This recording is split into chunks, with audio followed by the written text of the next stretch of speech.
Hello friends, কি খবৰ আপোনালোকৰ সকলোৰে ভালনে? মোৰো ভালে। আজি মোৰ লগত আছে ইয়া পাখি ৰাজবংশী Hello বটুইনী। guys. কবাই নিদিয়ে আমাৰ বটুইনী আহিছি। কব নিদিয়া আলহী এইগিলা। তাৰপিছত আহি ফালে তাই মেহেন্দি লগাব আহিছিল, মেহেন্দিটো আনা নাই। মই লৈ যাই মোৰ পইচা দি কিনে লগেও দি মেহেন্দি আনিও দি তাতে তাই চৰ্দি হৈ আছে। নাকো এনে দাদি আলহী নেকি? শিকেনিও পেলাও নাকো চৰ্দি হৈ আছে। এনে দাদি আলহী নেকি? মেহেন্দি নি দেখি। এয়া।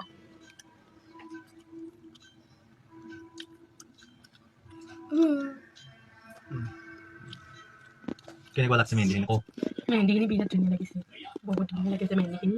বহুত ধুনীয়াকৈ আঁকিব জানা। আগতেও ভালকৈ আঁকিছিল কিন্তু এইবাৰ বেছি ধুনীয়া হৈছে। এই যে দেখিছে। মুখখন দেখোন কিবা কেনেকুৱা তাই নাৰিকলৰ কাটোৰ দৰে কৰা। এইটো আমাৰ দেৱাংশ। এনে এটা হাঁচা হৈছে কথা পাতিব ধৰোঁতে আৰু মোক কথা ক'ব দিছে। তোৰ কথাই মাতটো মাতটো পাতি আছে। পাতি হয় দে। মই যোন কাম চবি আছো ফ্ৰেণ্ডছ মুখখনৰ কেম্বা গন Kas kada. saya mata gone